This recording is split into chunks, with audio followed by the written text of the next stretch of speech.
hubungan Syafrin Darusi dari kelompok 1. Di sini saya bersama dua rekan teman saya. Yang pertama Imelia Aisyah Putri dan yang kedua Iklimatul Wahida. Kami akan mempresentasikan tentang CPU.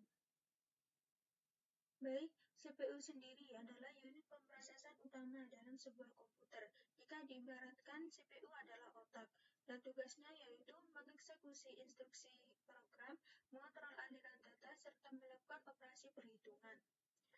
Fungsi inti CPU memiliki 3 peran utama dalam mengelola sistem.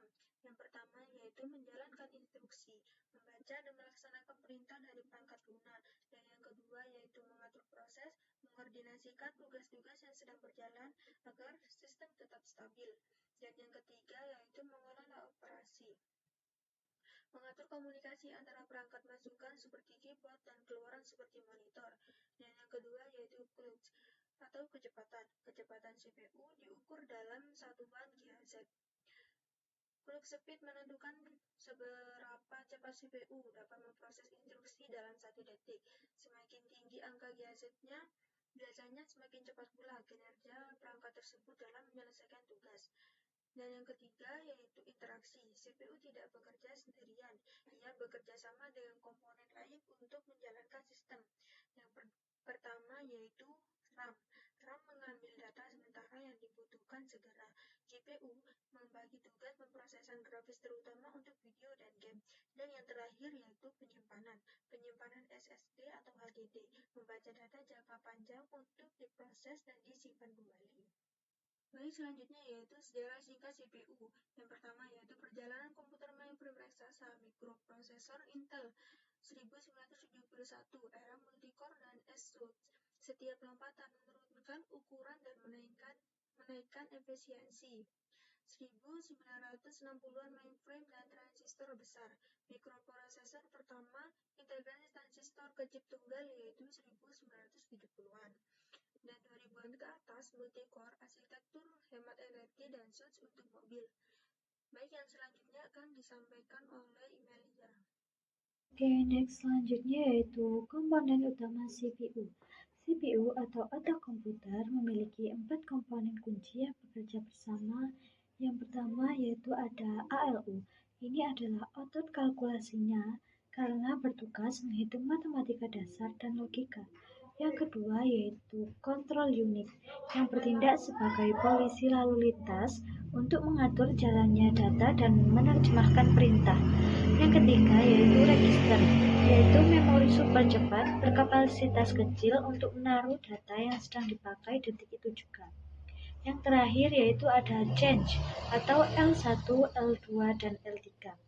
Memori jembatan yang menyimpan data yang sering diakses agar CPU tidak perlu menunggu lama mengambil data dari RAM. Selanjutnya yaitu bagaimana CPU bekerja. CPU bekerja dalam sebuah siklus berulang yang disebut siklus fetch, discard, dan execute. Langkah pertama adalah fetch atau ambil. CPU mengambil perintah atau instruksi dari memori utama atau RAM dan memasukkannya ke dalam register. Langkah kedua yaitu discard atau terjemahan. Kontrol unit akan membaca perintah tersebut dan menerjemahkannya menjadi bahasa sinyal elektronik yang dipahami mesin. Langkah ketiga yaitu execute atau eksekusi. Disinilah ALU beraksi menjalankan perintah tersebut, lalu hasilnya disimpan kembali ke register atau memori komputer. Siklus ini terjadi jutaan hingga miliaran kali per detik. Yaitu jenis-jenis CPU. CPU didesain berbeda-beda tergantung di mana ia akan digunakan. Ada 4 kategori utama. Yang pertama adalah desktop. Biasa digunakan di PC atau laptop. Fokusnya adalah performa tinggi, jadi wajar jika konsumsi dayanya lebih besar. Yang kedua yaitu mobile. Biasa digunakan di smartphone atau tablet. Kita menggunakan sistem SoC atau sistem on chip yang menggabungkan banyak komponen sekaligus agar sangat hemat baterai. Yang ketiga yaitu server. CPU memiliki jumlah inti atau multi-core yang sangat banyak karena fungsi pada ketahanan dan kemampuan memproses data rekayasa secara bersamaan. Yang keempat yaitu LOT. atau seperti mesin cuci pintar atau smart TV. Kuncinya adalah efisiensi maksimal untuk menjalankan satu fungsi yang sangat spesifik. Selanjutnya yaitu arsitektur CPU terkemuka x86 vs ARM. Perbandingan ringkas dan implikasi desain. 1. x86 Complex 6 dominan pada PC atau server, kompatibilitas perangkat lunak luas. Yang nomor 2 ARM rich, sederhana, efisien energi, unggul di mobile dan sistem operasi. Tren ARM menguat di laptop dan server karena efisiensi sementara. x86 fokus pada kinerja mentah dan kompatibilitas.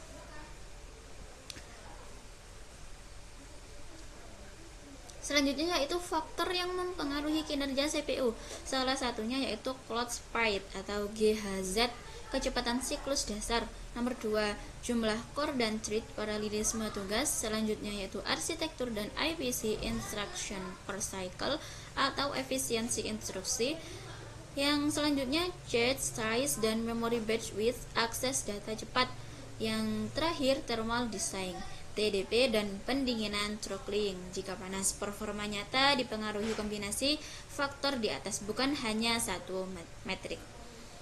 Selanjutnya yaitu evolusi dan masa depan CPU, garis besar tren dan kemungkinan masa depan. Yang pertama yaitu heterogeneous computing, integrasi CPU, GPU, NPU untuk tugas khusus atau bisa disebut juga dengan AI. Yang nomor 2, proses teknologi, transistor lebih kecil atau efisien dan kerapatan lebih tinggi. Yang nomor 3, komputasi kuantum dan neuromorfik, peluang paradigma baru untuk problem spesifik. Implikasi dalam evolusi dan masa depan CPU, perubahan model perangkat, peningkatan kemampuan AI di ujung perangkat, dan desain chip yang semakin khusus. Mungkin cukup sekian dari kelompok kami, kurang lebihnya mohon maaf. Wassalamualaikum warahmatullahi wabarakatuh.